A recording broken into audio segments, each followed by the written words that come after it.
আসসালামু আলাইকুম মাই ভিউয়ার্স, কেমন আছেন আপনারা? আশা করি সবাই ভালো আছেন। Welcome to জলিস kitchen. আজকে জলি কিচেনে রান্না হচ্ছে একটা মেক্সিকান ভেজিটেবল দিয়ে শক্ত মুরগি।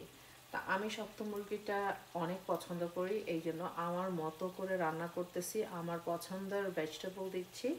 আর নাসিম শক্ত মুরগি পছন্দ করে না, যার ফলে ও এই সবজি দিয়ে চিকেন কোনোদিনও খাবে না। তো যেহেতু আমি আমার মতো করে খাবো, তাই এই মেক্সিকান ভেজিটেবলটা দিয়ে আমি আমার চিকেন তৈরি করছি।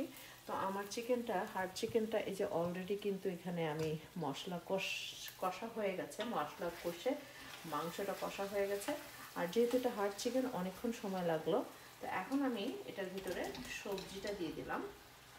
সবজিটা দিয়ে এখন ভালো করে একটু নাড়াচাড়া করব, করে এরপরে একটু হালকা পানি দিব। তারপরে একটু কষা হয়ে গেলে ঝোলের পানি দিয়ে এটাকে ঢেকে রাখবো।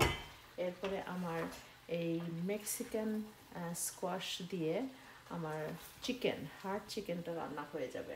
আর এইবারের হার্ড চিকেনের ভিতরে আমি দেখেন একটা ইন্টারেস্টিং একটা জিনিস রেখেছি। এটা আমি পুরো আস্ত মুরগি কিনেছিলাম, এর ভিতরে পাটাও দিয়ে দিয়েছে, চিকেনের পা। সো আমার পাটা খেতেও ভালো লাগে। সো আই লাভ চিকেনের পা, চিকেনের মাথা, চিকেনের গিলা, কলিজা, সব কিছু। তো নাসিম এগুলা দেখলেই ও মানে বাসা থেকে বের হয়ে যাবে, এরকম অবস্থা।